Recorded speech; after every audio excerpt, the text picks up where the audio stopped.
So, some of y'all got to fucking figure out how to fucking stream this is a how I was goddamn. watching it. Yeah. Well, I was talking to Chucky. I'm like, Chucky, what the fuck are you doing? He's like, just lock your phone. I'm like, I don't give a fuck. I'm not trying to watch softball on my phone anymore. All I'm trying to do is stream some fucking games, and we don't have the technology to spin a thing around on the stream here. But let me tell you what, practice at home. Practice on your OnlyFans on how to make a nice horizontal stream. If fucking Folo can figure it out, anybody can. All right. Yeah, we're not gonna take a stream and watch it sideways on here, right? Back-to-back weeks. Tennessee happened too. Right, but we're never gonna take that feed and put it on our stream because people aren't gonna be able to watch it. We tried doing it in Connecticut during the firecracker, I think, a couple years ago. Yeah, it doesn't work out well. But I was shitting on Chucky when I was talking with him earlier today. Because I called him, I'm like, dude, we gotta get you to like streaming boot camp. It's not hard. We can work with you here. There's a picture diagram on how to even do this. All you have to do is go look on someone's phone and see that your fucking shit is crooked. So, well, here's the big thing, right? Here's the big. Let's share the graphic again. Oh, please. Yeah, I'll find that. I would ask Coco to share it, but we know he doesn't have it. 0% chance. And it doesn't even hurt my feelings. Yep, you're right. You're not wrong. I'll find it fucking somewhere. I don't know where it is. Now I'm pulling up old fucking Mikey buffet plates, which is just amazing. Yeah, this is gonna be a Tuesday thing now. I'm off every Tuesday. I'm gonna send you guys my lunch pictures. Wow, I will fucking wait with bated breath. Can't wait to see that. I know we've got it up on our Facebook page, don't we? Yeah, we do. Yeah. All right, let me pull it up here. But here we go. Let me make it big. Can you make it big? That's what my wife's been asking. That job's already done. Share the screen. Yeah, you gave everything she needed. Yeah, right. The bun's in the oven, honey. What else do you need? I don't have to fucking lay on top of you anymore. So all you gotta do is you go in here. All right, I'll do a quick live. We're already live. I'll do a quick live on my personal thing. Here you go, quick live. Right, boom. You go in there. You don't even need to make a fucking name if you don't want, and then you just hit the camera. So there's a button here. You hit the camera, and then from here, we gotta turn our phones, and then you see that switch. Boom. You watch it switch. You watch it switch. It's on the horizon now. See now vertical. Nope. Now we switch. It hits go live, and then boom. Now you hit go live. Look at that. And there 3, we are. 2, 1. And now I'm looking at myself while I'm podcasting, while watching myself podcast through. It's just like a fucking endless mirror. Inception. And this is how you do it. And we're on the horizon. That's beautiful. Yeah. This is the inception of how to live stream. Not fucking hard. I had a stiff neck for 2 days. You can still get the wide angle because everyone loves the wide angle. Mm-hmm. See? Just follow the steps, the simple steps. That's all for y'all. It's not hard. It's worked for 3 years now.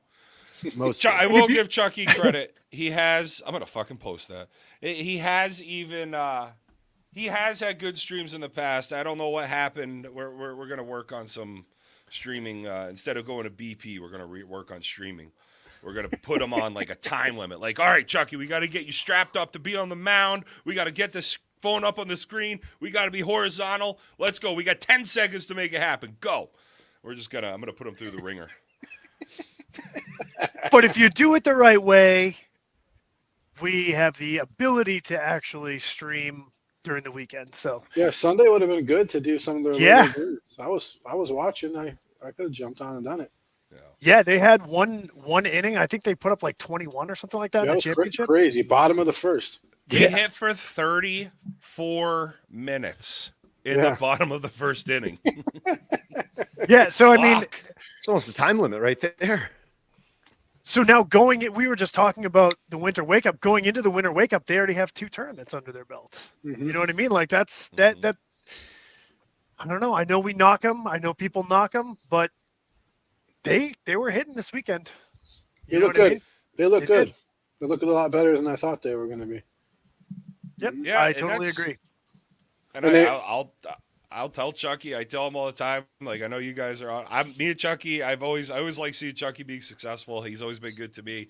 I like Rob Pereira. I think he does a hell of a job with PF in the and as a great sponsor. So like, I always give them love. I get lumped in with you guys sometimes. The amount of shit we catch for the heat we give them. Some of it's warranted, and sometimes it's not. So I like seeing them get a little bit of go down there and do well and play very, very well down there. Yeah, and Big Ant looks slim, man. If he stays that He's not healthy, fucking big. He's slim man he's now. slim. Yeah. He's slim. Yeah, He's a He's like- carpenter ant. yeah. He looked real skinny. He was great. Hmm. He mashed the ball too all weekend. If he's Every time not I watched, careful, he was hitting. Yeah, he if was he's not good. careful, he might impregnate me with the way he's looking. They just got to figure out their jersey number situation because they have him and AJ had the same number. That's a protest waiting to happen. Oh, really? Mhm.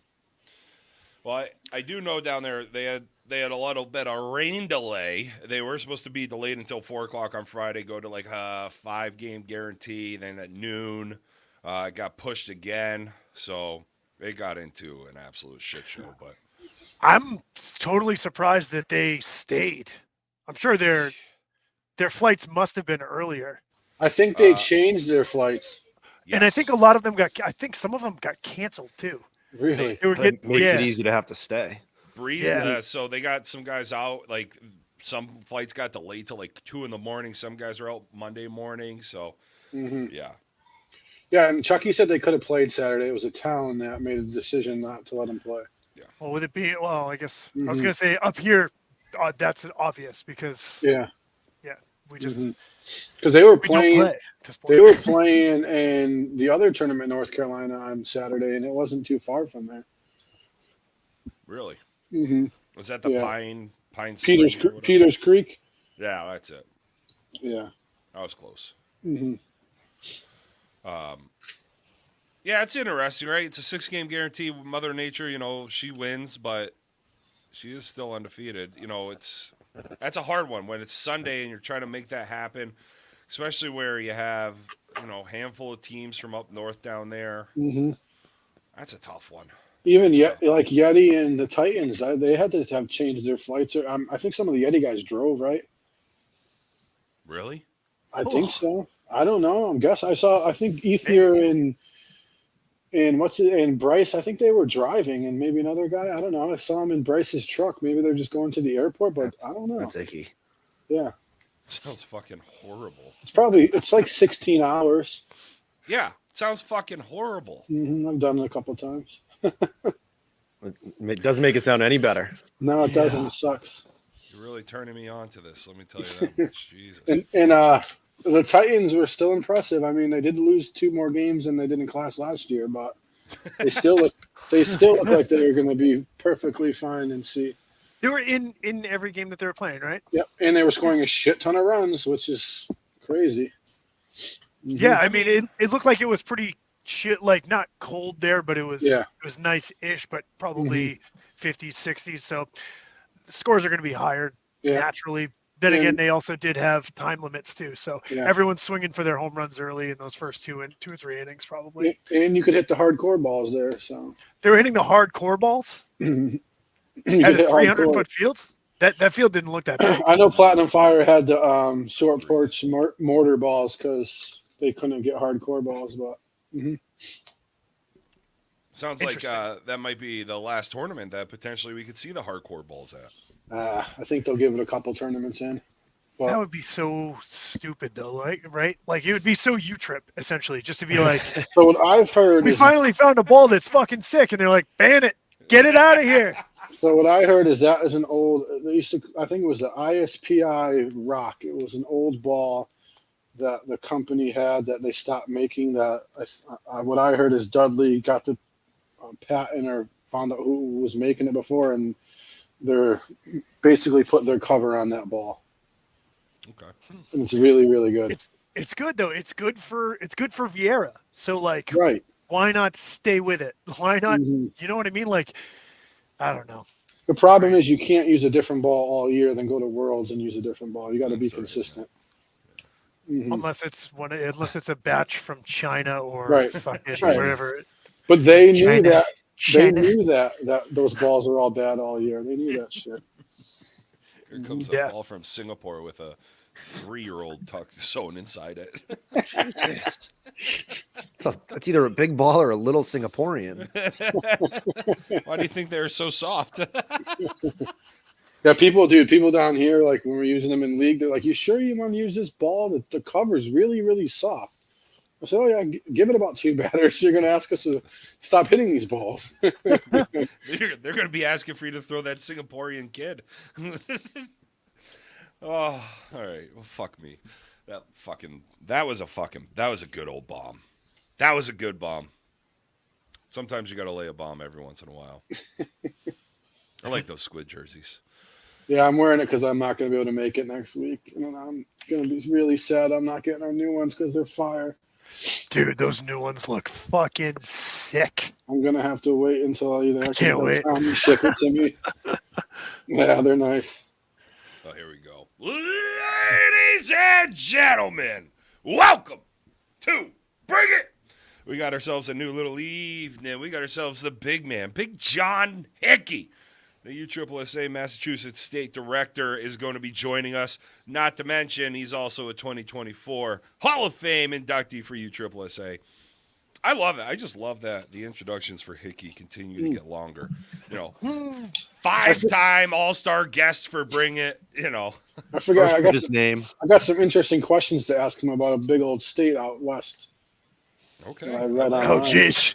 Oh, boy. Yeah, I want to hear some insight on this. He's also got a bit. There's also a nice BNIT in April in Taunton that only has 4 teams, I think, right now. 1 C team. That's bad beat. Let's get some more teams in there. 2 C teams. I think. 2 C teams? Yeah, there was another team. Okay. And then the Empire. But we'll talk about that. So, D-Money, what's happening, baby? I like the look tonight. You look great. Thanks, buddy. What's happening? What you drinking? Repping the podcast. Repping Bololi for this weekend. This weekend, tonight, I got myself a Bobby Burns here. That sounds like something you get at a fucking bar when you bring the wrong girl home. Well, this is delightful. What It's is it? Scotch, sweet vermouth, and a little bit of Benedictine at the end. Okay. It's nice. Yeah. Okay, Ron Burgundy. That sounds lovely. Coco. Does he really love lamp? Coco, what's up, fuckhead? How are you? What you doing? He looks. D, you look lovely. You don't look any different than any other time. Hey, I know. fuckhead. I'm taking it though. I'm taking these compliments. This is great. I'm trying to be like mailman here. I have iced tea. Nice. Cool. Oh Snyder, no, fuck you! Snipes. I'm gonna tell you all about my iced tea now. This is the light version or the 0 version of the Arnold Palmer half and half, and Jesus it's delightful. Christ. I had Even some your ice. Even your fucking iced It's a beautiful tea iced sounds tea. soft. I got the. It's a I got beautiful the iced tea. 0 It's the best version. iced tea.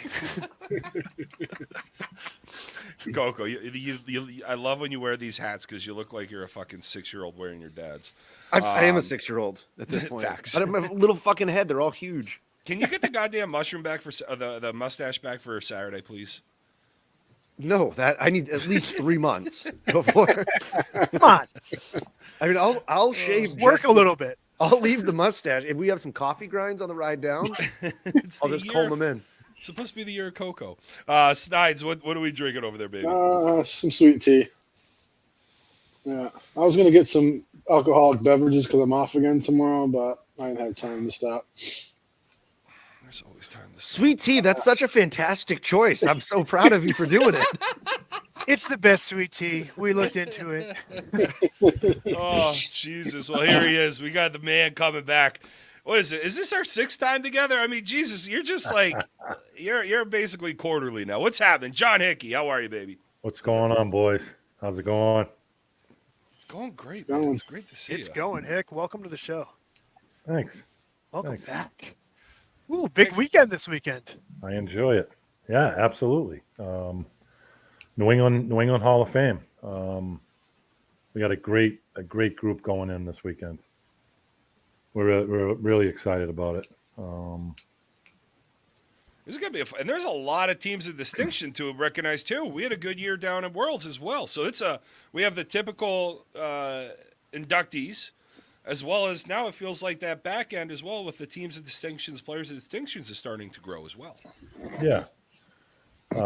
Obviously the New Hampshire group, the gnarly narwhals took care of business. Oh, I forgot about that.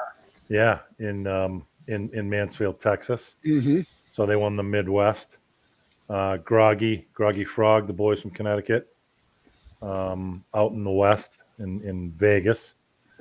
And then the Bologna women's team won the GSL AB in Vieira. We were loaded with World's winners this year. Yeah. Mm-hmm. This is a really good year for us. Yeah, absolutely. Plus Tab and Conference Women's Rookie of the Year, Alyssa Derrick with Chaos winning AA Worlds. Yep. Mm-hmm. Yep. We'll recognize Tab and Alyssa, as well as the Rismondo crew, Scotty DeLorge and Scott Sunderland, as well as Mike Manning. So, so this is fun. Yeah. Should be a good time. Maybe we should have got a hotel room. Okay. I am loving the Framingham. You probably like Cranston a little better, a little closer, but this Framingham works well for the boys up north. It's it's the same ride for me. Coming from I'm almost on the Cape. I'm in Carver now, so I'll just shoot right up 495. So I'll be good. Framingham's no issue. I'm looking forward to it. Should be a lot of fun. You guys have all been before. We had when Snides, when we had Ryan and Mike when they won Worlds, we had those guys. Dustin, we had and Coco, we had Bad Beat back in the day. So it's nice to get everyone in one room when they're not going at each other's throats on the field and just have a good social event and get everyone catch up and where it's in March, it sort of gets you a little pumped up for the season. It's really only a month away, if you look at it. So, well, we were talking about it behind backstage, talking about the winter wake up coming up here in Connecticut. We were, I was talking to Chucky today about PF and their win down in North Carolina. It's nice. Hopefully Mother Nature plays a little nicer with us this year, but it's great to kind of really now up here, especially now that we have Heaven down in Georgia talking and Snyder talking about how they're playing every weekend. It's nice to see teams up here, players up here starting to get in the swing of things. Definitely. Hopefully we have a better weather pattern for this summer. Last year was tough. I don't know if you can get any worse than that. It was. I don't really think it was awful. It was the worst I can ever remember as a player, coach, director, anything. That was absolutely the worst weather. It was every Saturday. It just rained every Saturday. I mean, It would start Friday night and then it would rain until noon on Sunday. Like we just couldn't play. It was terrible. Hey Snyder, I know you got a couple one here for Hickey. I want to get right into these. Let's have some fun with some of these questions you had lined up.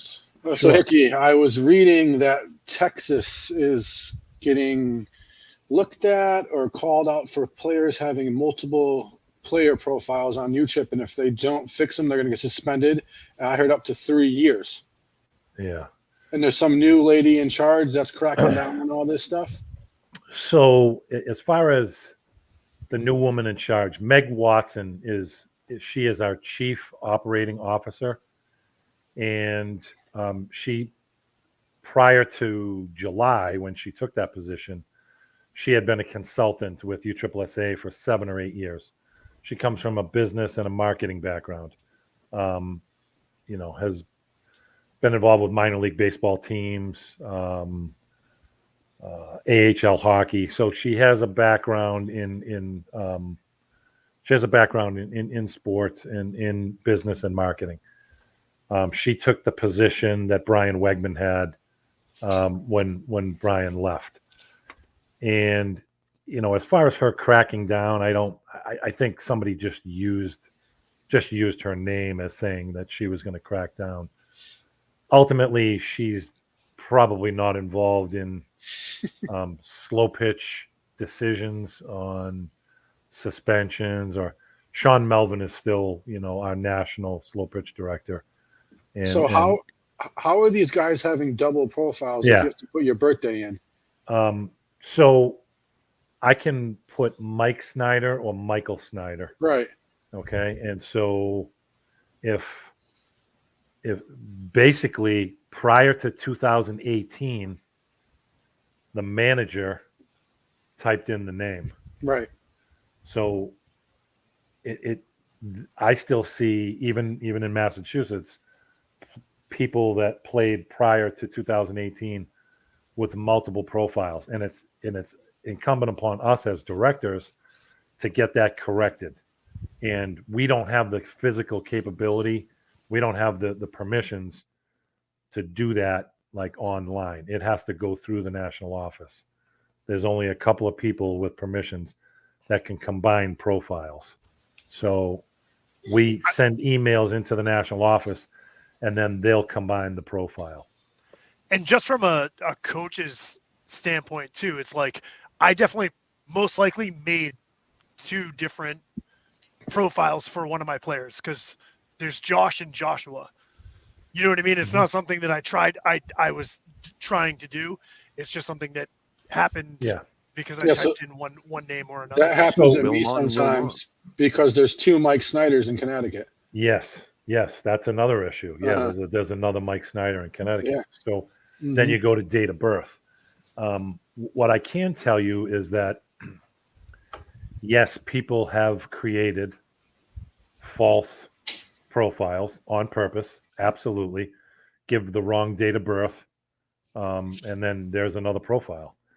And if you don't provide a license, which some directors do, in order for a brand new player to come on, let's say John Doe in Manchester, New Hampshire, and you want to put him on your team, Dustin, Ryan is really the only one that can do that. So if you email Ryan that John Doe, I don't know, January 1, 1999, he's going to say, oh, it's Dustin. I'm going to take his word for it. And he's going to type him in, and then he's going to appear on your roster, and then the guy is going to go in. If the email is valid, then the guy's going to go in, accept it, sign the waiver, and accept the roster invite from Dustin Merrill. And boom, there it is. There's John Doe. And then someone can say, wait, I call bullshit. Number one, that's not his name. Number two, he was born in 1979, not 1999. And then here we go. Like, now you have a shit mess. So right. I can tell you that personally, I'm probably in the 500 or 600s of players that I've combined from Massachusetts over the last 7 or 8 years since that system went in place. So we started 2017, we went to the PRV, and 2018 was the year that the state director had to be the one to input the player on the roster. Mm-hmm. Hick, have you ever looked at, so for One Nation, I know they're a competitor of yours, but in One Nation, when a player signs up, the player actually has to sign up on the website, and you have to actually upload a picture of your license. Have you guys thought about that type of system, and only players with licenses can be added to a roster? Have we thought about it? Yes. Is every director in the country tech savvy enough to actually do that? No, probably not. No. We can't get JB to get Venmo. And it's the elephant in the room. You guys, we talk about it all the time.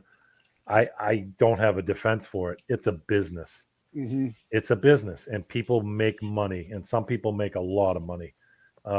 So they're not going to do things to deter players from playing. You guys, all of you are essentially my customers, our customers at USSSA. So it's like the customer is always right. You know what I mean? And so, okay, here comes this guy and he says that's his name and they just kind of wing it. It's frustrating.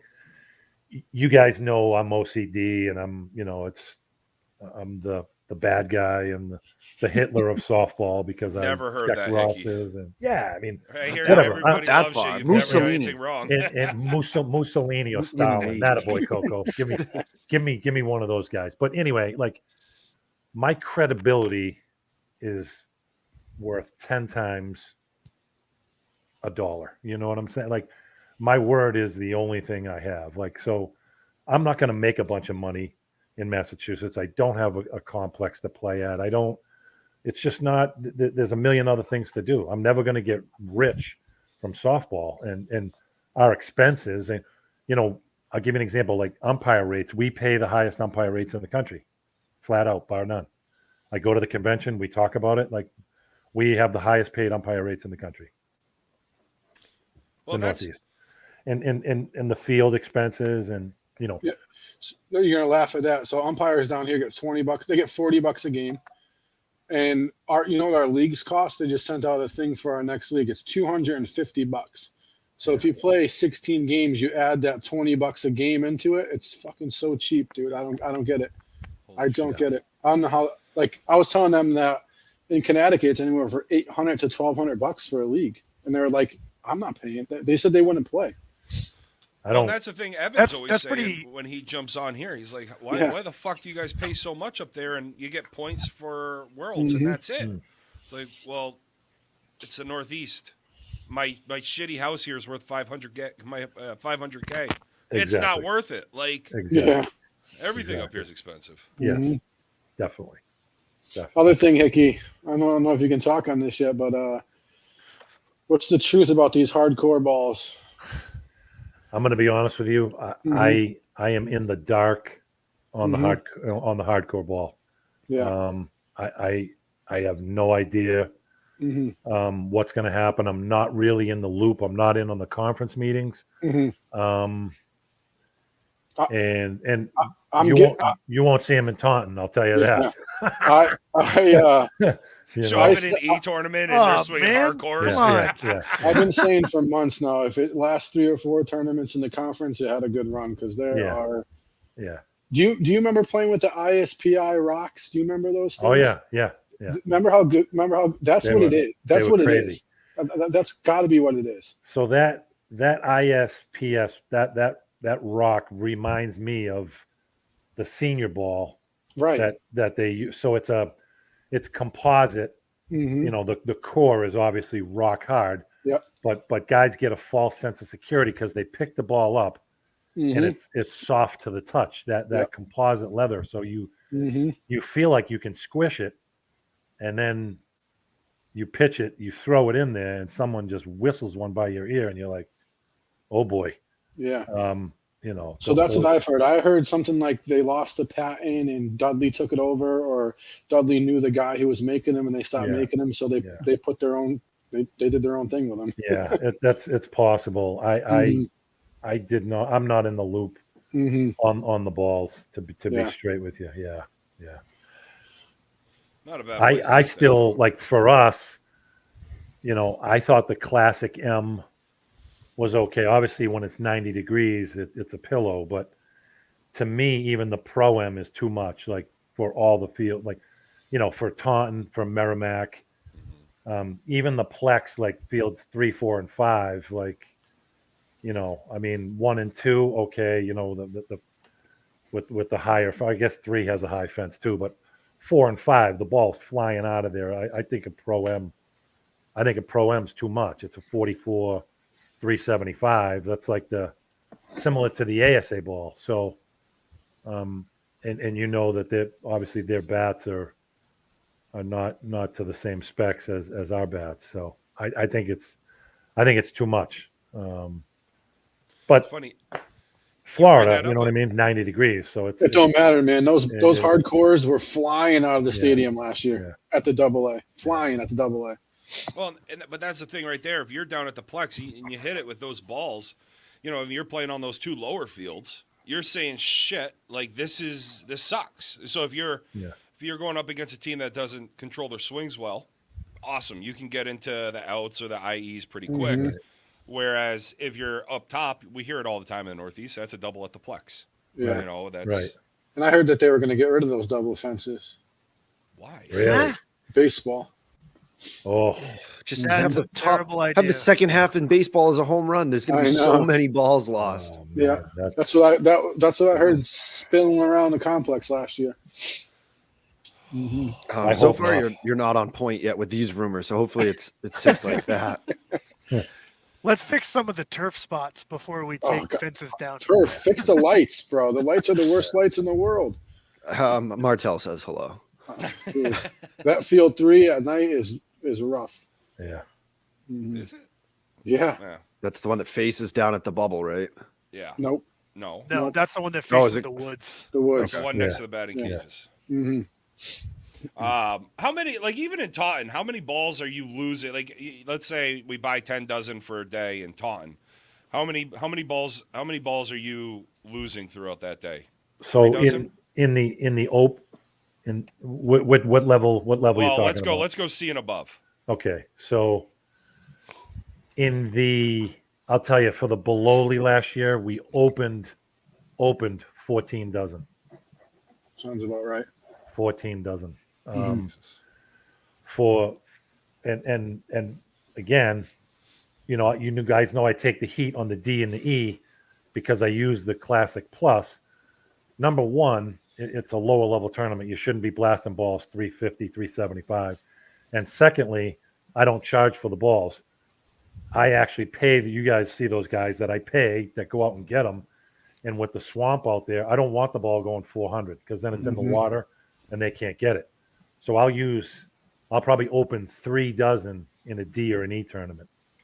So it's about contrary to popular belief, like our friend Evan down there, the the margins are very, very small, very, very small. I ran 2 tournaments at the Plex in 2014. Yeah. I think I had like 8 teams both days. God, I think I went through at least 10 dozen balls each day. Yeah. Jesus Christ. Mhm. I mean, how much is a dozen? It's like $70, between 50 and $70. So Yeah. you're looking at that 14 dozen balls is $980 just right Mhm. there. Yeah.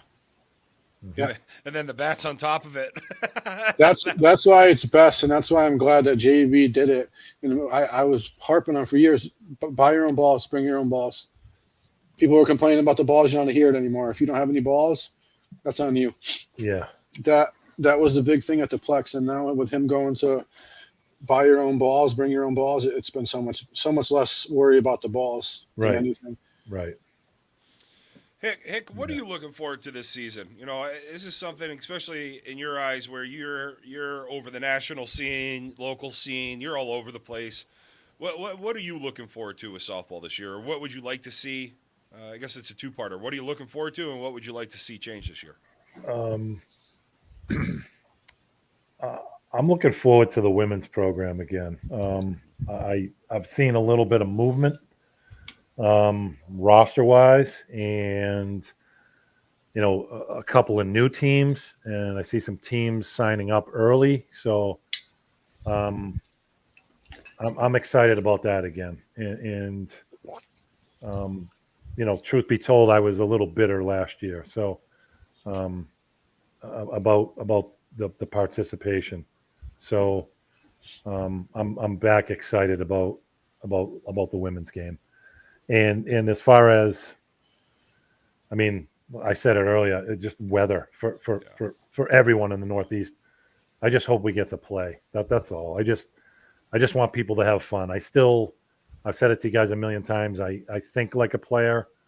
I act like a player, even though I can't play anymore.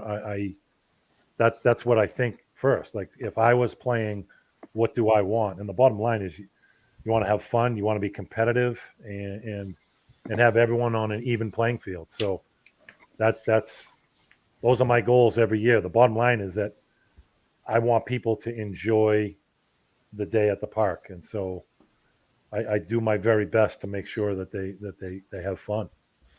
Well, the exciting thing here, at least in the women's B, I mean, we still have some time. You know, the women's C is a little different right now, but the women's B, we have an additional team in the Northeast on the women's side. I know being at the Challenge Cup and talking to some of the women down there that were playing, you know, a lot of excitement in that game. I'm with you. I'm really looking forward to the Beloli Women's Open on June 15th. Yes. Really hope Babette doesn't come out early and she holds off till after the 18th so I can be down there and broadcast that. But when's the men's? The weekend before? Correct. Yeah. Correct. It would have been cool to do those Saturday, Sunday. Yeah, I disagree. we struggle with Sundays. Yeah. Snides. Yeah, Mhm. I other than the only ones I've really had success with is Class E on Sundays. I've I put them online, you know, a bunch of times over the last, you know, 8 or 10 years, and Yeah, I guess it's cool to have your own weekends, but I think maybe it might have been cool to have make a weekend out of it and get the men and women there to do one big thing. But to make it more of an event. Yeah, like more than separate events. I think maybe it is cool to have your own weekend, but maybe like getting it together would be really cool. But again, there's limited fields there too. It's brutal. We just don't have the fields. Yeah. Well, and that's the piece there, right? Like where the women always feel like they're playing second fiddle to the men, and that's the only reason I was looking at it. If we had the Plex, you know, if Hickey had the Plex different, then you could run both simultaneously. Then I think it's awesome. You have 5-6 fields there. Then it's an event. You know, if you put the women on Sunday, now it's still the same thing. You know, we're second class. Yeah, right. you need to be able to like intertwine the two tournaments and that 3 fields or whatever Taunton has. That would just be. I could only imagine the nightmare that would be for the players and for Hickey. No. Yeah. Hey, so getting into this Hall of Fame for this weekend, you know, I know the big push lately, last couple of years, especially in our conversations, is, you know, kind of getting this moving forward again. And there's a lot of players in the New England. You know, people are all talking the recency bias. You know, players that have played recently or just hung them up should be getting in. But you guys are really doing a hell of a job of making sure that the legacy type players are getting their recognition. 100%. I think it's human nature to be attracted to people that are just recently out of the game. And so if in some cases we've put players in and umpires that were still in the game.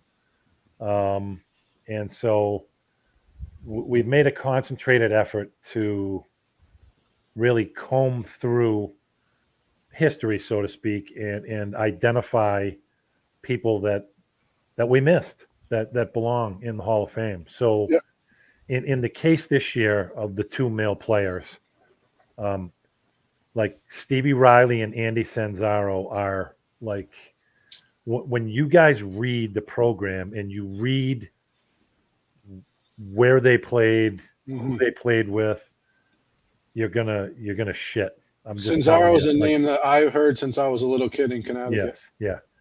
And it's really an injustice that he's not in the Hall of Fame already. It's they slip through the cracks, and it's because, you know, the committee's like, oh well, this guy he retired, and you know, it is a recency bias. That's the best way, J-Ro, you just put it as that. And I took 4 years away from the committee, just for doing different things between coaching basketball, and I got remarried and had a baby. And so things were different. And so I got back involved last year, and I came up with 15 male players that are lock Hall of Famers that have been out of the game more than 5 years. So, and so I can throw some names at you guys. You know, Snide, you may have heard of some. Tom Lynch was from Connecticut. Joe Rabbit from Rhode Island. Gino Espinal is from the North Shore, Massachusetts. He was the MVP of the A Worlds. I mean, these are guys that played A, Double A, Major, and they're not in. Dave Hart he used to play for the Patriots. He played for Dave Carroll Sports down in North Carolina. So we had guys traveling, from the New England area playing Major, and they're not in our Hall of Fame. I think it might have to open up to more than 2 players a year. I know it's a lot, but it might have to go to 4 to 6 to get those players in, because you're going to be at a log jam for years. Yeah. Well, here's my thing. I mean, that looks like a Hall of Famer right there. Like that is a softball player. I remember looking at this type of a guy when I was in the dugout back in the 80s and 90s when my dad was playing. So Andy Sanzaro at Hartshorn, okay, in Taunton. You guys know, right field's 300, and it's 300. It's legit. I've measured. It's 300 all the way around. You guys know there's that dirt parking lot. Mm-hmm. What do you think the distance from the parking lot to the road is? 150 to 200 feet. It's $150 all day. Yeah. Andy Sanzaro hit it in the road on the fly. Jesus Christ. So steroids were so much more rampant. I mean, yeah. I mean, and there's been some balls hit. Jerry Parents hit some balls way in the back of that park. And Joe Yankee. Yeah, but that's with a metal bat too. And that is with a metal bat. Now, and Big Ants hit the furthest one that I've seen there. That one, the walk off at the beginning of last year. That was a good one. Bomb. That was a good one. Yes. Yeah. But that's the thing, Snides. Like, you just hit it. The bats they're using are, a tenth of what they are today. Yeah. Yeah, but the balls are balls also back then. You might as well have picked up a golf ball. Oh, really? You haven't played in both eras. Full disclosure, okay? And I'll just tell you this. I used both bats, right? And both balls. I hit the ball further with the aluminum bats than I did with the composite. Yeah, those balls were ridiculous. So we were using, like 50 core or 47 core, 525 compression. So the Dudleys, the Dudley Thunder was literally as hard as a baseball. Yeah, super duper gold dot, right? Or blue dot. Blue dots, the red dots. Yeah. Yeah. So we were hitting them up, and I've yet to see anybody do this, and I'm not at the Plex every weekend, but like Dave Wallace, Marty Tucker, Dave Humiston from Connecticut. He was using a PST. Wallace, Tucker, and myself were using the old TPS Air Attack.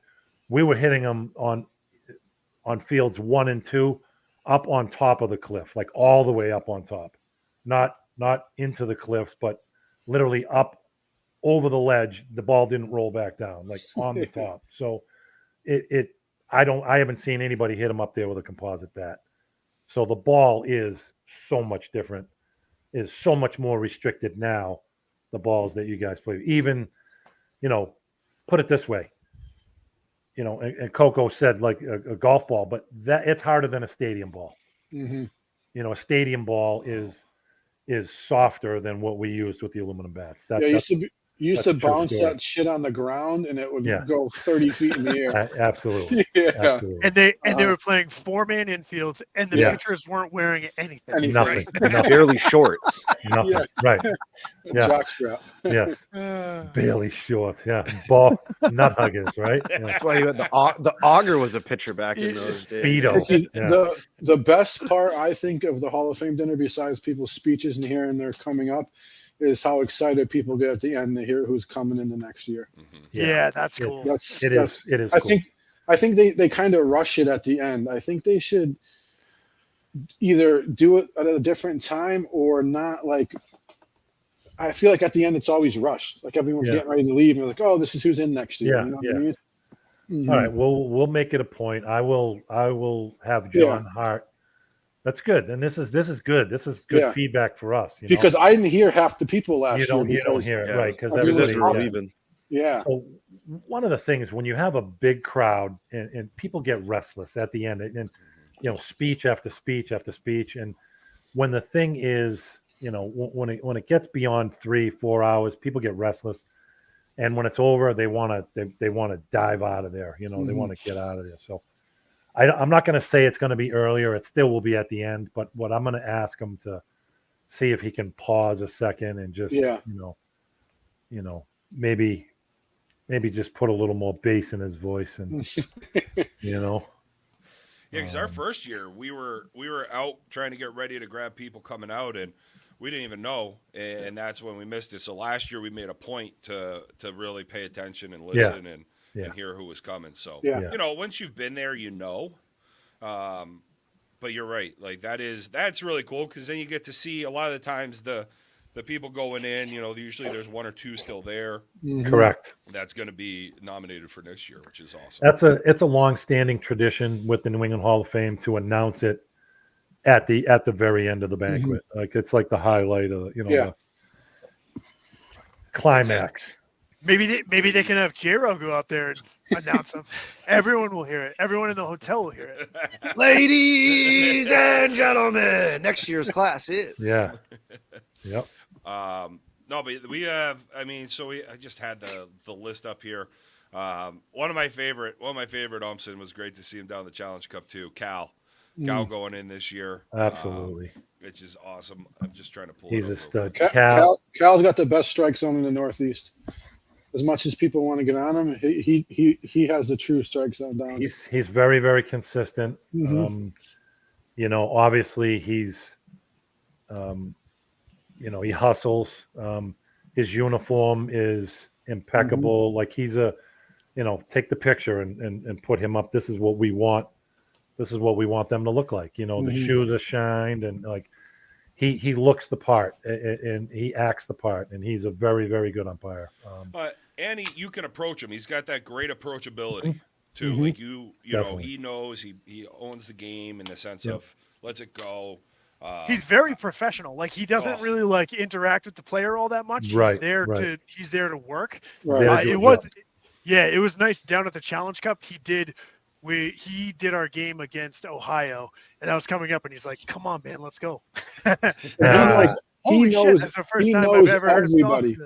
He knows Yeah. He remembers every fucking player. He knows everybody. But just to have like the umpire from home, like you're like, "Come on, let's." But it's not like it changed the way he called the game or anything. It was just like he wanted to see us win.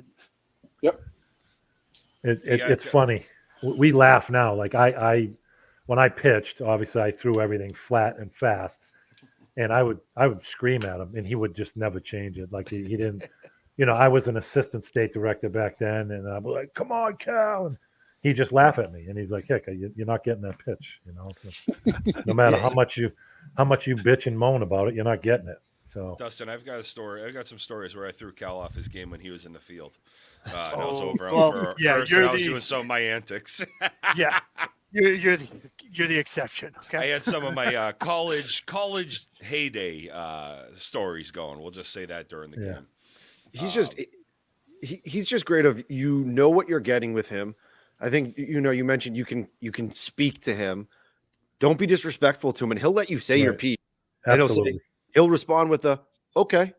He'll look at you, he'll acknowledge it, and then he'll just do what he was going to do, which I think that is so important that a referee, an umpire, some sort of official, let the player go, let them know where the line is, and then just move on. Sometimes it's all people need is just get it off and be like, all right, Cal, you still suck. And he's like, yep, I do. And he'll move on.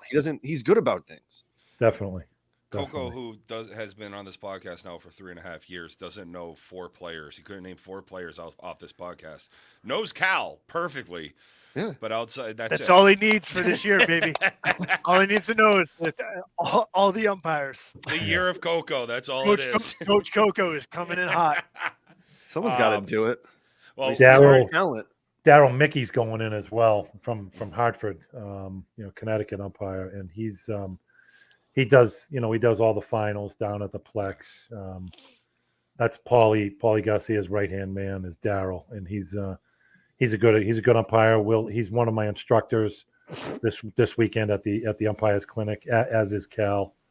They're very, very good, very professional. Same Daryl's the same way. Like, comes he's all squared away, and believe it or not, it does it affect the way you call the game? No, but they look the part, and I think you get respect just by the way you carry yourself and your presence. How you look is half of it.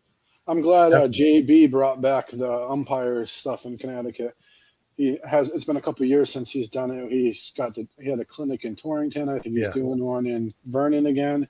Yeah. It's been a decent amount of time since he's done that, and I think it's good for him to be doing that again. Well, hopefully get some more umpires. Well, and that's kind of where I was going to go with this while we're sitting on the umpire section here of the New England USSSA Hall of Fame banquet happening this Saturday, March 9th in Framingham, Massachusetts, talking about a couple of the umpires being inducted in Cal and Daryl. How are we looking at umpire numbers? I know they're always the ones that are getting the most shit.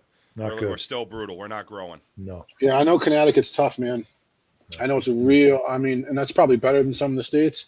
It's been a rough couple of years for him getting umpires, like rough. I've had to fill in a couple of times because either umpires didn't show up or they left early, and it's like, geez, man, this is rough. I had to do an ENIT one time because I was just at Norton getting the field for him. I had to run home and grab my umpire stuff and umpire 6 games for him. Right. It's beyond crisis. Jesus. It's beyond crisis point for Rhode Island, Connecticut. Definitely, they are critically low. New Hampshire has a few more, but we're in trouble. We're in trouble. Definitely. Did that fair play initiative that was put in a year? Now this will be the third year going in. Third year, yeah. Yeah. How did that improve the treatment? At least no, it didn't fucking matter. No, man, just look around. It didn't increase the amount of umpires. No. No, I mean it's just no people. They're treated like shit. I'll just say it. I mean, there's no 2 ways about it. And we have no other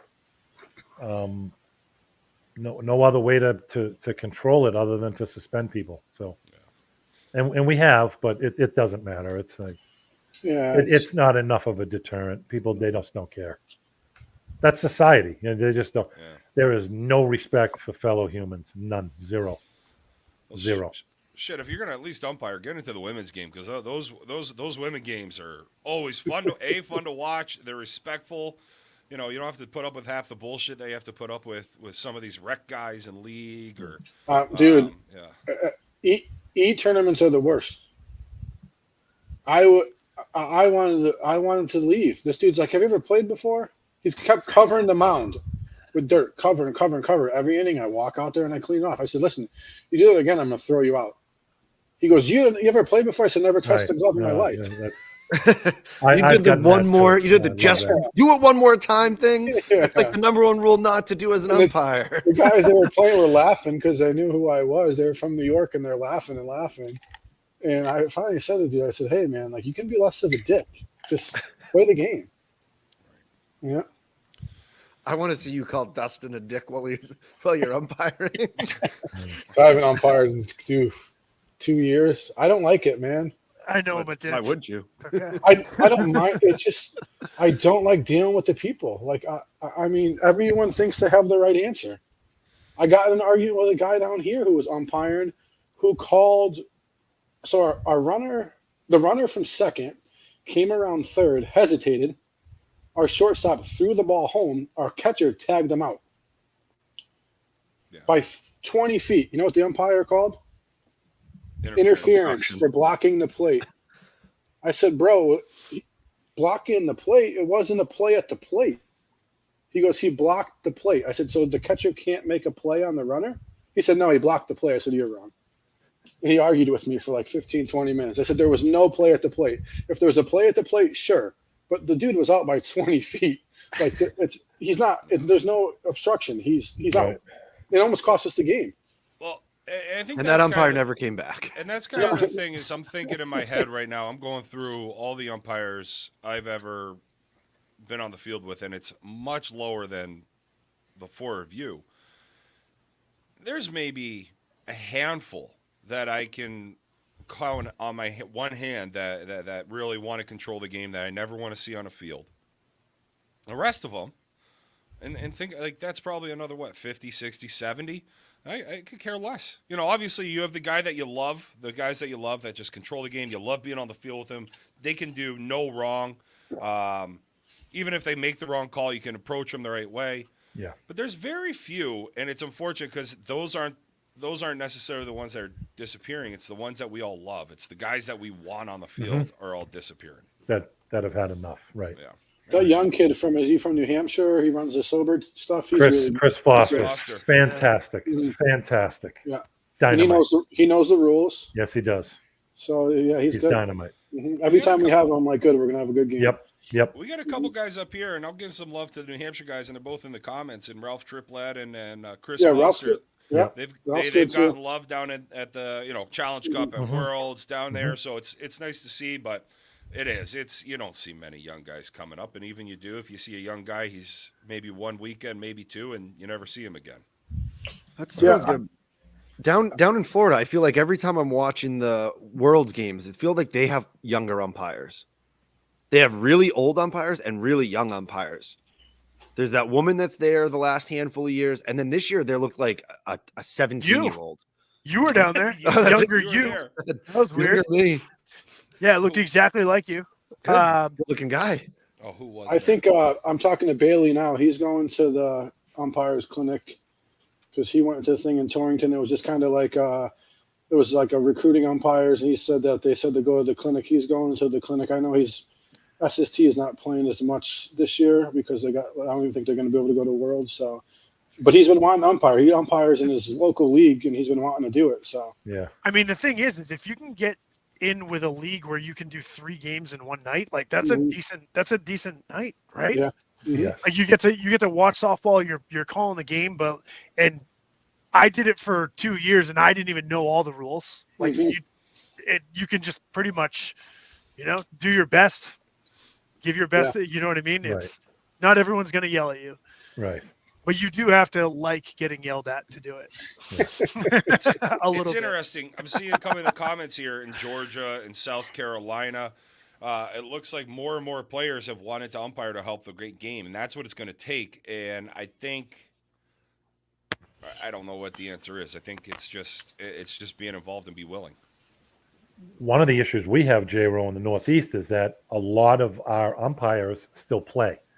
So, if there's and the way we run, like we run New England as one state. So if I have women, JB has open, Sapola has D, and Ryan has E. So now who's going to ump when all 4 states have tournaments going on and the players are scattered everywhere? So that's the issue. There's so many players that umpire on their off weekends. It's like you mix and match, and so who's good too. I wish he would still do it as much of a, let's say, prick he is Frank Pick. He's a great umpire. Yeah. He did it for a couple of years, Yep. but then he started playing again. Frank's a Yeah. good umpire. He knows Really? the rules. He knows. Yeah, he's really good. he is. I wish he would do it a little bit more. God, he would be obnoxious though. Yeah, but he knows the game. He knows the rules. He definitely knows the rules. There's no question about it. He was good. I wish he would. when I he's wish he would get playing, back like into he'll question. There's a few times I've been tournament director, and he's like asking me, "Oh, what about this?" And so there's no doubt Frank knows all the rules. He absolutely does. Yeah. Some guys just grab the book and they just read that thing like. And there's a handful of guys that are like they know that book inside and out. You can't stump them. That's very helpful. Yeah, I feel like you need to be one of two ways, right? You need to be the very approachable umpire, somebody that they know what they're going to get with you, where, yeah, you might miss a call here or there, but you can control the game well. Or you have to be that rule guy. It's when you're not one or the other, I think, is where that respect wanes a little bit. unfortunately. But I feel like if you're one of the two, hey, we can all think of guys that control a game well, are great to be on the field, but maybe, miss some stuff here and there. But you give it the benefit of the doubt because they're great guys. And then we also know, all right, it's a rule stickler game. We better be. Yeah, you got those two guys in mass, man. They are. I don't know their names, but they're right too. You don't swearing, no nothing. Troy. Yeah, man. Fucking Troy. Troy I see and Troy Eric, get yes, on the They field, don't mess and I around, just man. start They tell yelling in my you- bag all They the tell fucks I you can. this is your warning.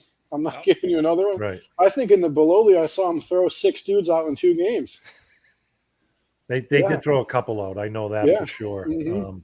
But you know it when you're going to it. Absolutely. And so, they say to me, and Nogs as well, they'll say, like, what do you want? And I say, you call the game, call it follow the rules.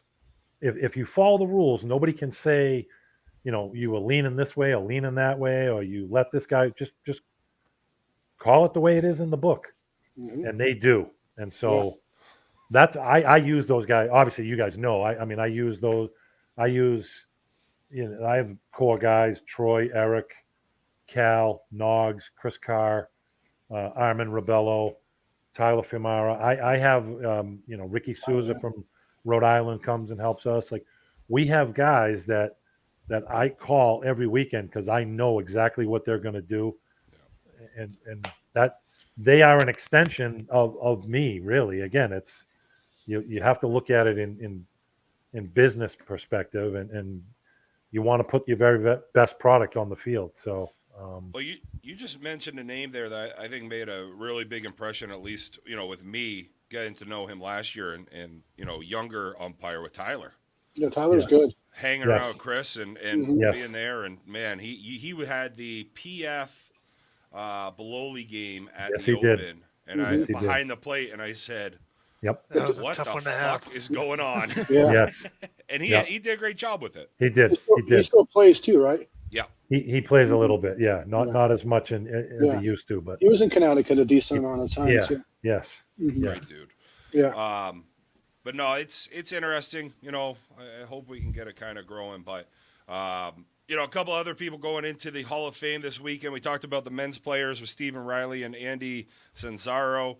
We have Tracy Lee Miller and Chera Wheeler. yes. Did I say her first name properly? Yes, you did. Scooter. That's with that. That's her nickname. Just call her Scooter. Perfect. She played at UMass Amherst. She's originally from California, so she's a Division I athlete. The first woman that hit a home run out of Hartshorn in a tournament that I ran, and she actually blasted 2 in the same game. She was playing for Stump back then, S&S Landscaping, and she blasted 2 in left center and that's probably 2013, maybe 2014. So there wasn't a lot of home runs back then, in the women's game, and she smashed 2. And Tracy Miller she was probably, when I first started hosting women's events, she was probably the top player in New England. She was a shortstop back then, like a 5-tool player, hit for power, hit for average, ran the bases like crazy. She's a sick athlete. She's tennis. She's a tennis player, and now a tennis instructor. So, she's phenomenal. She is phenomenal. Those two, they were like unanimous, on the ballot last year for this year's Hall of Fame. Just dynamite players. Well, looking to see that's going to be great, and I always love hearing these great nicknames, and that's Scooter is definitely going to be one. Scooter, I'm going to be shouting down to get her. Yes. And then a couple of directors with JB.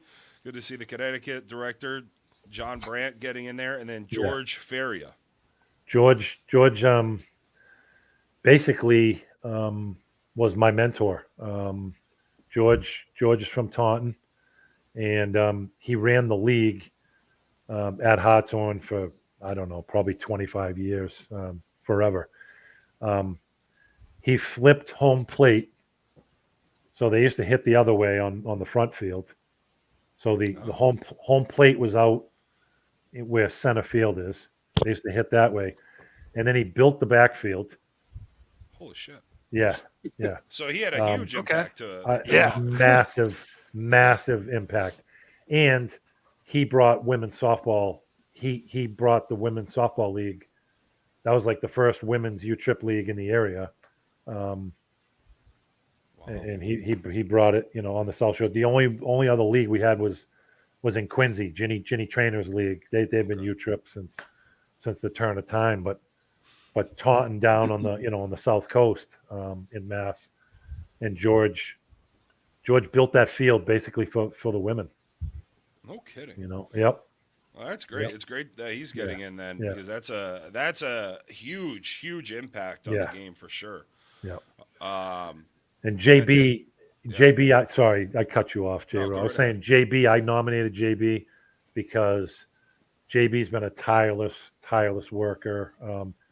I know what the time that he puts into it. I know, like all of us, he takes a lot of shit, and there's a million Monday morning quarterbacks out there. But if you factor in, the time and effort that he's put in, it's incredible. And he's only the second person in the New England Hall of Fame to be inducted in two different categories. People don't realize that he runs like 2 or 3 leagues too. Like he helps the towns. He basically runs the leagues for the town. Yeah, because he runs what, Vernon, Glastonbury, right? Glastonbury, yeah. Okay. Yeah. Mm-hmm. We were saying it last week? We were saying, or a couple of weeks ago, or maybe during the podathon. It all blends together at this point. If he has the opportunity to set up shop in Costa Rica and be the director down there, we'll never see him again. Right. He might be giving his speech from Costa Rica. He loves the New England Patriots too much to do that. Yeah. He can take the year off, I think. And then, a couple of achievement awards here with Jay Denver for a lifetime achievement, the Bob Farrell Lifetime Achievement Award, Jay Denver, Betty Berry Lifetime Achievement Award, Karen Mad Dog Berube, and then the Ed Kennison Umpire Award, Sean Tiernan. Great to see some of those lifetime achievements coming in as well. And then manager, Pat Stiso. And then we're saving Salt of the earth. Yeah, we're salt saving of the our guy earth for the very last two. Pat, So. yeah, Pat's awesome. Pat's been around a long time. Long time. Obviously won the Sea Worlds with Manhattan Beer, but when I was a young buck coming on the scene, this is a good story. We had a bench clearing issue with Pat's team, and let's just say I was unhinged and shouting profanities and making all kinds of threats, and as both teams were together, Pat came over and grabbed me and just a little pep talk, and he's like, "Listen, man, you're too good a player for this bullshit and this nonsense, and get your act together and let your actions on the field do the talking." And it sort of it hit me. I've carried it with me, a long time, and the guy he's solid.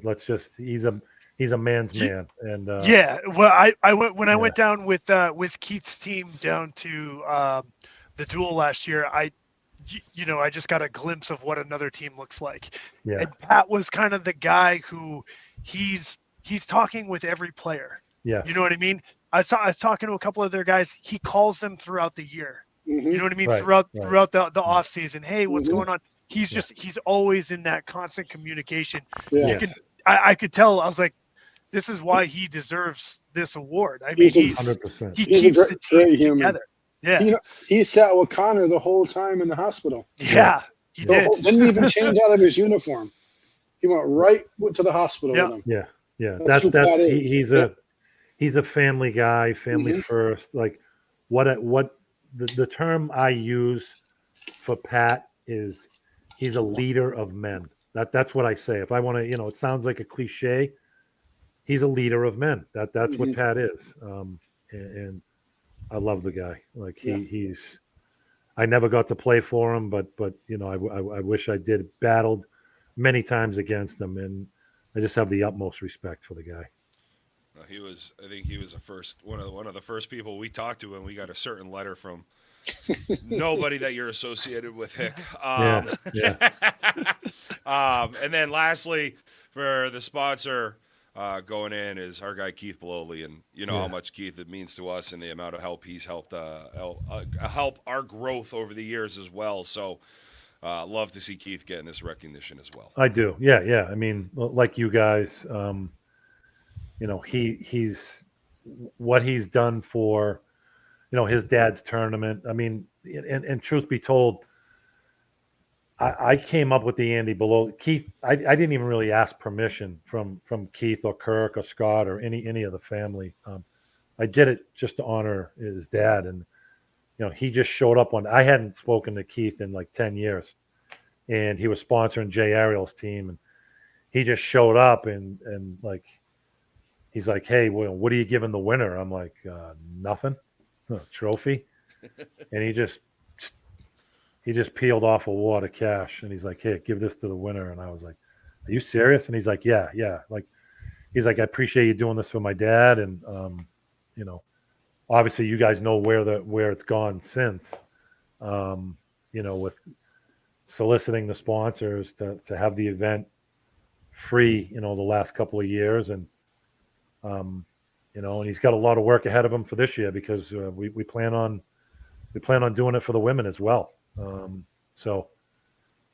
He's got a lot of work ahead of him, but obviously, the history, they got involved as the Bloley twins as kids, their dad, having his own teams up as high up as to the A level. And then, joining forces with Team TPS and Rich's Superior and some of the best teams of all time. And, they were exposed to some of the best players and coaches of all time, and so they learned a lot. And now for Keith, for the last 10 years or so, it's about his dad's legacy and keeping it alive, and trying to support teams and support softball, and he spends a lot of money, and so you can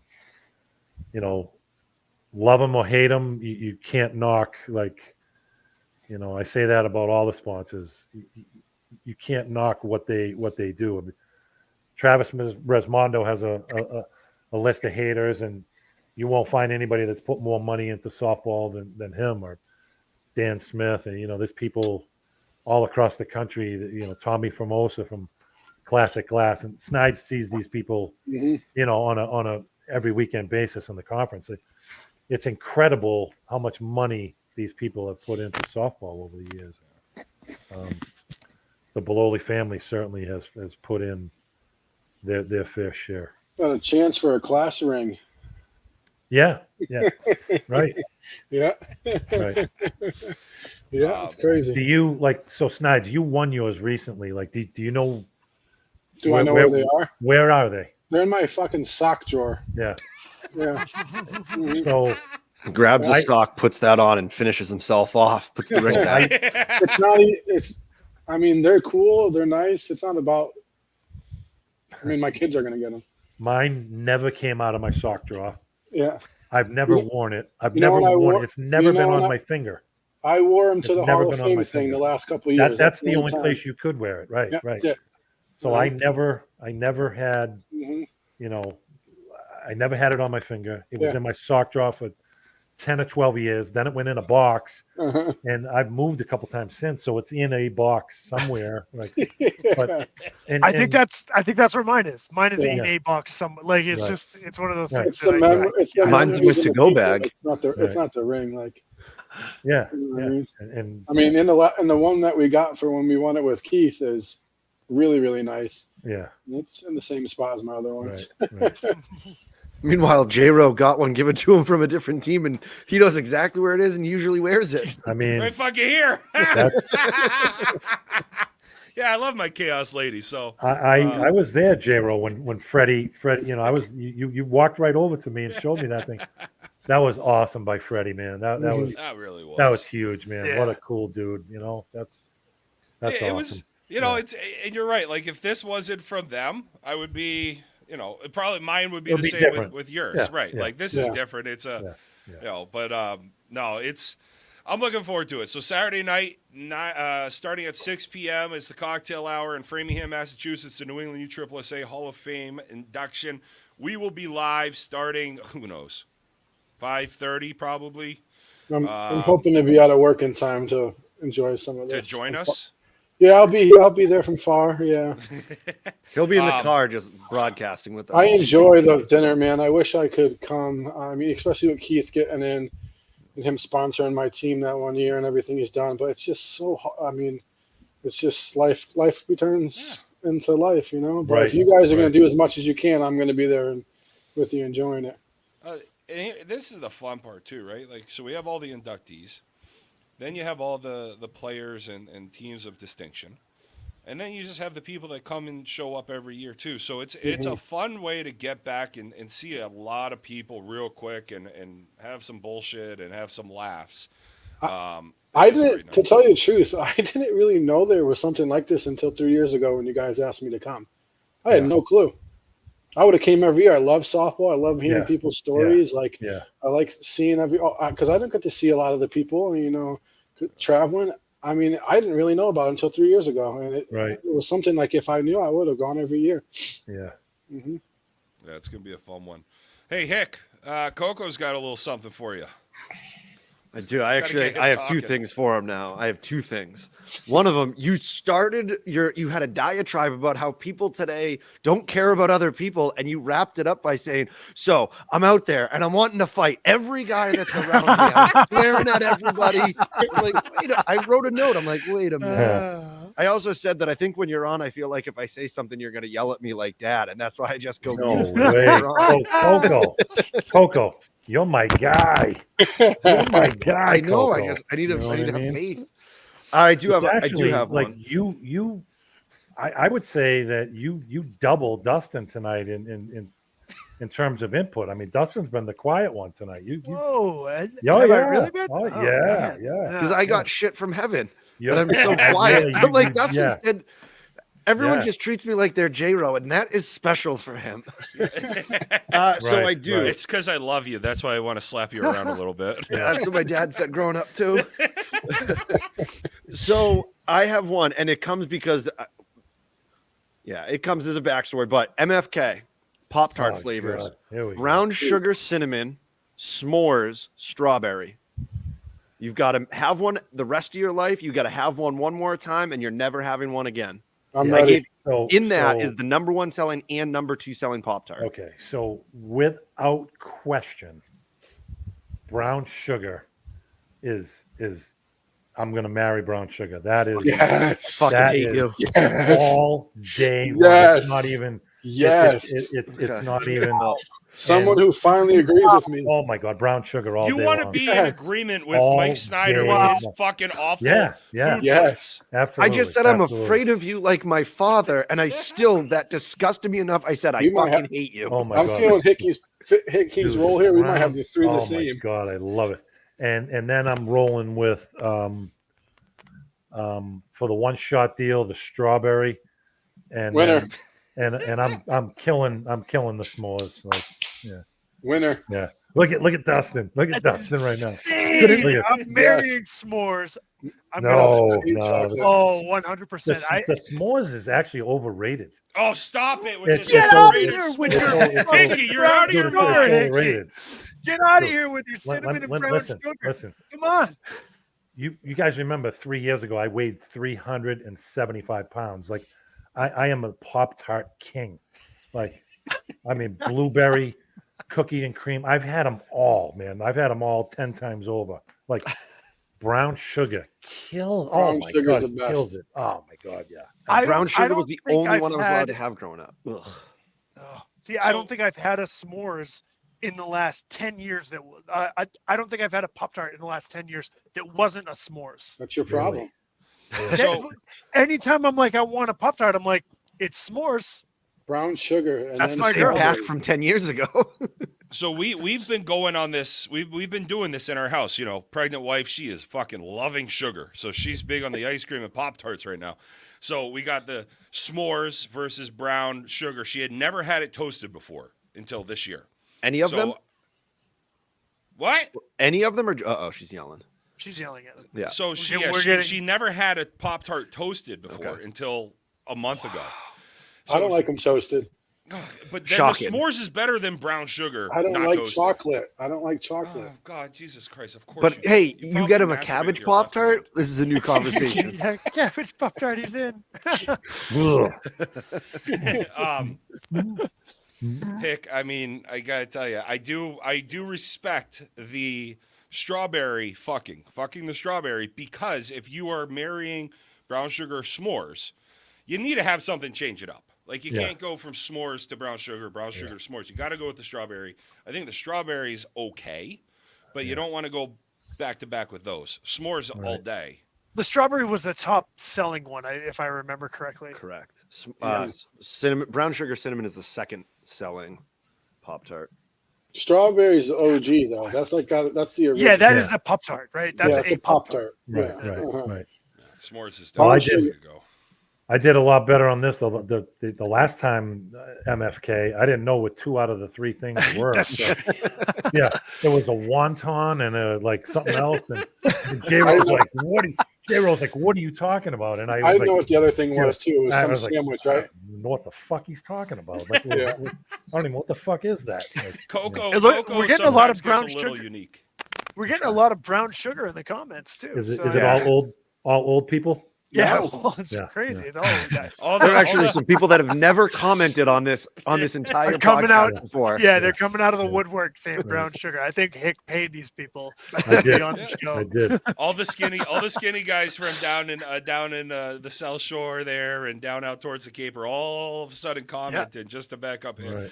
You must have reclassed them all. That's it. Yeah, no, you know me. I'll give you a Everyone. reclass. Is it too late to put in for that? Free reclass for everyone. Yeah.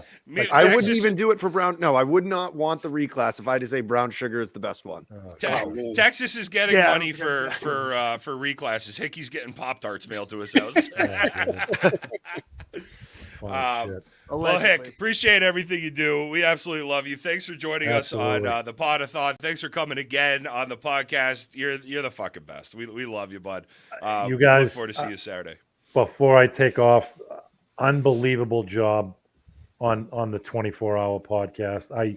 I tuned in probably 17 of the 24 hours, and you guys were unbelievable. So happy for Belly. You took the ball and ran with it. Dustin, you lining up those they were unbelievable. I mean, everybody that was on there was like Mike Cornell. You could have had him on for 3 hours. Like Rip, everyone you had on. Yeah, like, a lot of our because guys. all the stories, Girls. man. It was crazy. Having Rip. Jen Napparato on, everyone. I mean, it was insane. It was insane. Going Rip into Jen into Corny was just like. It was actually no. It really. I felt like it started Saturday morning when it started with you guys. It didn't stop until I had a small break where I think everything finally hit me before Belly's buddy came on, Belsy. Yeah. And that whole stretch, I was just like, "What the fuck happened?" Yeah, that was wild. We have the Like official check. The 3:30-ish. check is on my counter. I'm gonna write a note to Belly and his family That's and awesome. mail it up. I think it's like $9,400. That's 92, great. 94. That's Yeah. great. Yeah. That hit-a-thon that Duddy and Nooner threw in, I think that raised like another $1,000. That's awesome. Yeah. So That's it was awesome. amazing the Yeah. support. But no, it was great, and thanks for tuning in. And Great- you probably great work. missed the 7 hours you didn't want to see where Josh Moore was absolutely shitting all over I himself. did not. Yeah, I was from I went to bed about 12:30, and I got up. Me Yeah, too, yeah. twice on the podcast. 12:30, and then Come I got nodded. up at 6. So I missed that, and then I missed like 45 minutes around 5 p.m. But my wife thought, she's like, "What are you doing? You're crazy! Like, you're really gonna watch these guys?" I'm like, "No, this is important. You know, this is She's like, you've been watching that all day. It's been a whole Saturday walking around with either my phone or the laptop. But once again, dynamite, all four of you guys and all your guests were amazing. So great job. Great Appreciate job. it, Hick. Really, Thanks. really, And proud of you we guys, really man. wouldn't even have gotten there if it wasn't for you bringing up that idea of the 24-hour stream. Yeah, So thank you're you. the one that's got us here. Yeah, It all came from I you. knew We you were could going to do do it. I knew you could do it. I mean, J-Ro, running the ship, dude, you're a natural. You know it, and it's great, man. I love you guys. So We love on you that too, note, Hick. Appreciate all right. that. Okay, Thanks, boys. Hickey. We'll see you Saturday, Yeah. baby. Take it easy, Have a Hick. good one. You got it. I needed him for 4 minutes there. He could have gotten to his 90 Man, he minute said I was the quiet one. Yeah. Usually I just kind of say something and then he takes over for. J-Ro, 10 you minutes, guys, and you I'm guys like, what want am I to, going to ask again? you guys want to get some chills? I'll give you guys the chills. So I was just talking to some random person this week. I forgot who it was this weekend, and he was talking about the 4 top softball influencers podcasts in softball, and guess who was in the top 4? Well, I'm going to say us because you're saying you want to get the chills. Stop it. Yeah. No, you guys Seriously? were 6. Yeah. How much did you pay your brother to say that? No, it wasn't my brother, dude. It was some random dude that got at the field. In Florida? Yeah, Oh, that's Fuck. sick. yeah, and then even Seriously? even Travis said it too. Evan, we're talking. Evan, we're who's talking Travis? podcast. Big Daddy Holcomb, You mean Honey Holcomb? Honey Holcomb. Yeah. Honey So Holcomb, thank he, you. said I'm it trying was, to train you right. it was, obviously John King's. It's Rhino, him, us. That's what he said. Oh, Evan, you have a fuck. page. You don't have a podcast. Okay, so He does go live with. He does have some Yeah. nice little Uh-huh. segments on there. It's But pretty yeah. I've been watching a lot of Hitting with the Nation. That dude's Yeah. good too. Cole's good. Cole's Cole's funny, man. really good. Oh, Cole yeah, Campbell? Yeah.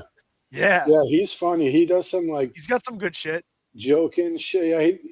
Yeah, John King isn't a podcast, but he's way bigger than you, man. Come on. But Cole is hilarious. He'll do some skits or like some outcuts, and they're just funny, man. Yeah. Dustin and I were talking after last week. We've been saying it for a while. Like, D, I like how we go in. Tomorrow we go in and we start interacting with a lot of the posts and try to re-get some of that comments going. I do like we need to be better on the from Wednesday to Monday. Just some bullshit, even if it is right. Like, I think there could be a little bit more interaction, but it also gets to the point where it's a weekly thing. You're going to come on Tuesday, and that's where we're at. Right. Yeah. Well, that's I mean, what TikTok's for. yeah. Right. That's what Softball Uncensored is for. Go Right, talk there your you go, shit Evan. on Softball Uncensored. There it is. But We'll I mean, take those conversations and we'll keep them going. But it's funny, like, when you and I were talking about it, I do think, I'm like, well, Heaven does a fucking awesome job on Softball Uncensored. Like, all these other guys have their niche of like, of where they do and with their group, and it's just kind of like, I don't know. I kind of like just jumping in with Heaven when he puts up some bullshit about Yeah, me too. specialty gloves. I was on it 3 times today. Yeah. Between that and fighting with people over stupid ass fucking stickers that our company gives out, I was really busy today. Can I have a sticker? Dude, these fucking people. Man. USPS? Are we talking those stickers? No, I'm talking about Those are anarchy. called Like, stamps. people were complaining about free stickers they were getting, but they weren't getting enough. Fucking Coco. My year, baby. No, but it is. Yeah, I think this is a fun time in softball in general where every region has somebody kind of created content for somebody.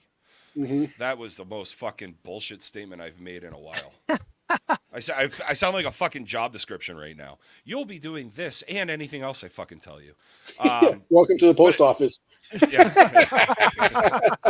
It's funny. I'm on my calls when I'm talking to candidates, and I'm like, I'm not a recruiter.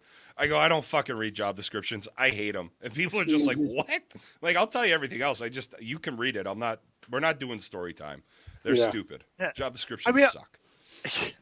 A lot of times I feel like we are just continuing a conversation. Like, we see something and then we just shoot the shit about it, right? Yeah. Like, we see all these different softball influencers, and these pages just like, oh, this happened over here. This happened over here. And we talk about the shit that they're talking about. Mm-hmm. Speaking of talking about before we drop off with too many viewers right now, I do want to shout out New York is doing their Hall of Fame induction. I want to talk about somebody that has been very good to me, been a fan of the show for a while, and has been good to us as well. Tony Caruso's going into Well, that's why I said the show. Like I made it about me to start, but like Tony and I started off early. Like we shit on him a lot. He's been involved in the podcast for episode 5. Can I say that we did not shit on Tony? No, we were wondering how the hell that team was a C team. It's almost like you've taken some lessons from him.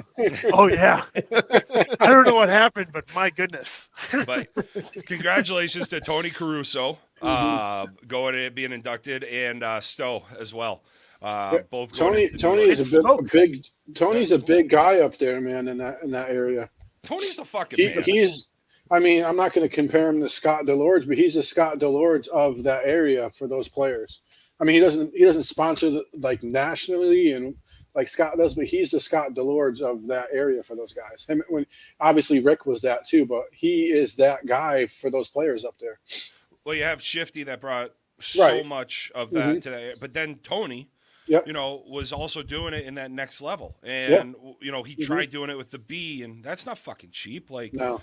Tony Caruso has done a hell of a lot, and to the pod, and a lot. Like Tony's just a great guy, and appreciate everything he's done for us as well, and getting to know us, and being at the butt of a lot of our jokes. And he says he's retired; he's not doing teams anymore. I don't believe him. Give it to There's a C team coming out of that area this year. Yeah, is there? Yep, there is. I like that. Yeah, there's a C team out of that area, and all those smoke guys. I mean, they won C's in 2019, and then 2021 they came top 10, I believe, because half the team was there. C's, yeah. In C's again, because half the team was there. Imagine if Jobo was on that team at Worlds. If Jobo stayed on that team, I think they win. Yeah. He was. I think it's possible. I mean, they came in like it was either 9th or 7th. You can't. Yeah, it's tough to say with one guy they win. But Jobo changed that line too. Yeah. But they lost by one run, right? That was the run game. They won by one run. They won by one run. Can you not bring that up right before the fucking Hall of Fame? Which is also But they should have. I was really disappointed in Jim Pillow that weekend because they played against a kid from Florida that was playing AA with Extreme that just had played the B Worlds and the A Worlds, and I told them to protest their roster because he shouldn't have been allowed to play, and they didn't even. Pillow's like, it's fine. I said, bro, he's in this championship picture of B Worlds. It's not fine. No. Mm-hmm. And well, that was the problem. That's why now you're only allowed to play one Worlds, which I like. Mm-hmm. Yep. I like that. I like that rule. I asked Hick because I know we've been getting questions about C chips or D Worlds with it being so early, and it's still you're only allowed to play in one Worlds, unless you want to go up as a team. Right. Which none of the Northeast teams are gonna, but like you never know. A team can play D, a D team can play C, even if it's after. If you have that budget, good for you. I would absolutely fucking do that. So. But yeah, it is interesting. I do like seeing all these things, and that's why I like Honey Holcomb joining us and Rhino, and just kind of seeing all these different guys pop up in different areas. And now I feel like my algorithm's changed, where now Cole's in my algorithm. Honey Holcomb's there all the time. Yeah, I get the Swing Cartel guys a lot. Oh, he's fucking Swing awesome. Cartel's on mine now. Yeah, and I get the League Night Hero guys from Texas. They did our video shoot. I'm hoping that's coming out soon. It's gonna be awesome.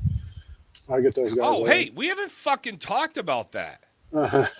How was that? Because we had that thank you episode. How was that? It was awesome, dude. Mike Snyder was down in Vieira 2 weeks ago. Almost during the a month Super Bowl ago now. Yeah. Yeah, doing the Anarchy commercial shoot for the Bats. Give us a little rundown on that. It was crazy, man. Like, it was way more than I expected. We kind of just came up with an idea to do it because we were starting from scratch with all our pros. We went from like 45 guys to like 20. And the Anarchy guys and Ricky wanted to do something new, and we brought it up, and we got the field. And I thought we were just going to go there and hit and have a good time and shoot stuff, but it was totally different. He he took care of us. Him and the Anarchy guys, they took care of us. They had the locker room. They had jerseys and shirts and hats all in there. Every one of our new ASA and U-Trip bats and our senior bats were there. We hit literally for 2 days. We did some competitions.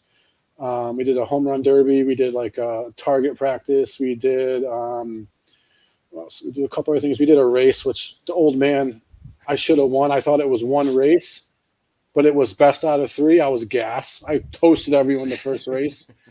What else did we do? It was a great time, but like Awesome. It was an experience. Like Alyssa said it on her Facebook, and I think she said it somewhere else, but that was something like still gives me the chills, and just seeing everyone's excitement. I probably took the least swings out of everybody there. I just watched everybody and watched their excitement and like how they felt proud to be there and do the stuff for like the company that is willing to put this time and effort into for everybody. It was a blast, dude. And everyone had a good time. We joked around, went to dinner. We had pizza at the field. It was awesome. It is. And I was with Alyssa when that DeMarini commercial dropped, and just to see her excitement. I also love that it's an all women commercial. Like I think that's great. You know, yeah, we have two girls, and I talked to them a lot while we were hitting and stuff. I said we're going to lean on you guys to grow our women's pro program. If you guys see people and you think they fit or you want to, that's on you. Because I watched the women's game, but it's hard for us to approach and be like, hey, do you want to be a part of this? I said we told them we're going to lean on you girls to ride the boat for us. To get some more women, because we want to push our women up to 5 to 10 women. Because you're at 2 right now, so at 2 right now. And I like how when Mike Cornell was on, and we were talking about how he finds with the DeMarini pros, how it's more about the person as opposed to the player. I love that approach, and I think that's the right way to go. I think that's how you can get people buying into the brand. So. And just seeing that teaser video and my jersey being the first one to pop up. Yeah, that was cool. It was really cool. Yeah, It would have been really cool if you could have thrown a "Bring It" sticker on the bottom of it, but whatever. We don't have any more, so yeah, we're helping like grow his name. He doesn't do shit for us. I had my koozie with me. Come on, I bring that thing everywhere. Everywhere. But no, that was really cool, and I wanted to make sure because you're right, we hadn't talked about it. But now I want to get back to the real thing for today. Oh, fucking Heaven put it. It took me a while to figure out why Heaven almost had a heart attack. I fucking messaged you guys in the group me. I thought I got fucking hacked. I'm like, this is the last thing we need. Me getting hacked. Like all of a sudden, Bring It Podcast is now selling Bitcoin to fucking, and we bought a brand new house in the middle of Long Island. Dude, that fake Facebook outage was fucked. It was Facebook, Instagram, and YouTube for an hour. Jesus Christ. I don't get to say this a lot because I have my summers off, but don't you guys fucking work? No. I didn't even notice it happened. A lot of the employees at my old job probably were screwed for an hour because they sit in the class all day and scroll through their Facebook. So I wonder what they were doing. Well, I pulled it up because, with today being a pod, I pulled up Facebook after a couple calls this morning, and I was like, what the fuck is going on? With me, it's not. It's the messenger and like the group chats and that's what would have sucked for me. Like I don't care about the Facebook. It's the marketing, like the podcast side of it all. Yeah, no, that would have been nice to. I wouldn't have hated if Facebook just disappeared. But anyway, hey, that fatbello.com works. Yeah, I told you. Sure does. A little tough to find certain people sometimes. Right, sometimes. If they have 2 or 3 names, you got to look a couple times. Keep working. Oh, and when that doesn't work out, just go to Reddit. All right. Well, so we'll be live Saturday night from the Hall of Fame in Framingham, Massachusetts. We have the Northeast Wake Up coming up here at the end of the month. Which, D, I like your idea way better. Just grab staying home. Yeah, grabbing a stream. You teach the people how to stream it and let the people do it, and then if you want us to do your game, tell us when it is. Maybe we'll do it. I thought you were talking about streaming the Hall of Fame dinner. We are. No, live the whole time. No, we do like a pre-show. I know. I'm saying. I thought you meant like you're gonna stream the whole Hall of Fame dinner and sit here and do that. Would be pretty cool. It's actually my role. They're gonna give me not even a tripod. I have to hold it in my hand. We're just gonna. Although that doesn't look the best on this image. We're gonna send Coco down. He's gonna do his best DW impersonation, and D and I are just gonna sit here and comment on everything. Yeah, there should be a lot more tournaments popping up in the next. People should start tagging and streaming and getting going. It would give something to do.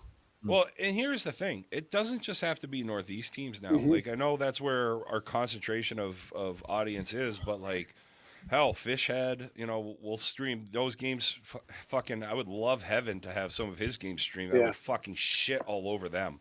I'm supposed to be playing the 23rd in the John King's tournament. If so, I'll bring all my chargers and try and do some streaming for you guys. Nice, that'll be fun. So, yeah, I'm looking forward to it. I think because we'll be back next week to discuss the Hall of Fame probably a little bit and go from there. I don't know. We'll see.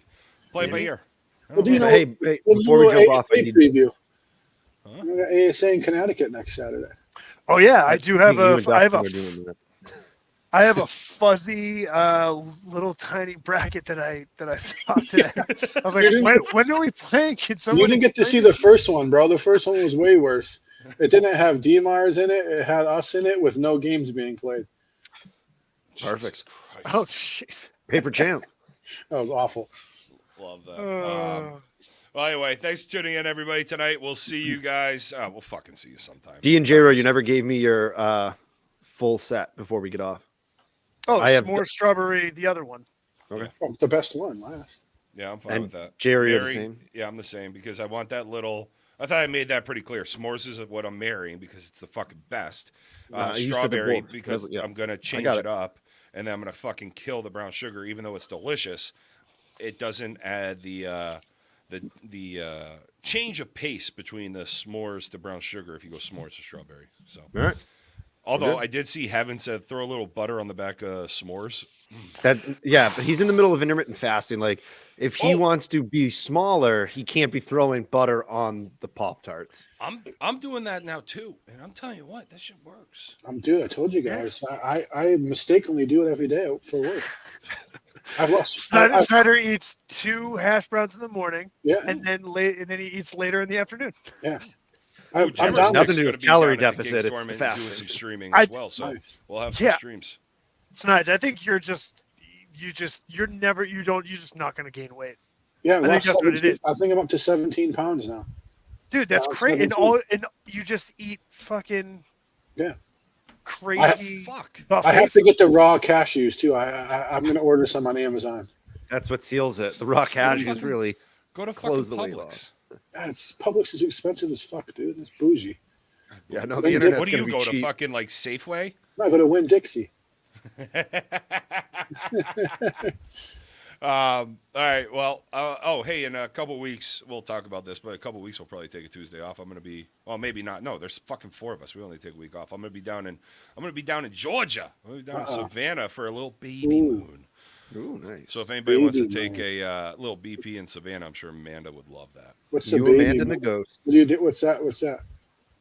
Where she doesn't drink and I do, and we're in Savannah. It's like I don't know. So it's our last getaway before the this thing where like wives want like a push present. What's your push present going to be? She can hear me. You gonna do that? Yeah. Oh man, you're a great dude. Look at you. Look at you, man. I mean, I love it. You're I love stellar. it. She's fucking over here bitching about stairs and how she's so big and everything. I'm like, Amanda, I've been fucking walking around like that for 3 fucking years.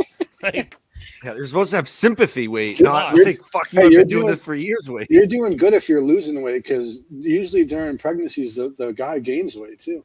I've been going to the gym. I've been intermittent fasting now. Yeah. But it's been nice because I have given her some tips on like how to tie your shoes when you're this size, how to bend over. Like I'm very helpful for her when she's looking like me. A lot of slip-on shoes in that house right now. Ton of slip-on shoes. Can't wait for the fucking warm weather to come back and it's just all flip-flops. All right, we'll see you guys. See you guys.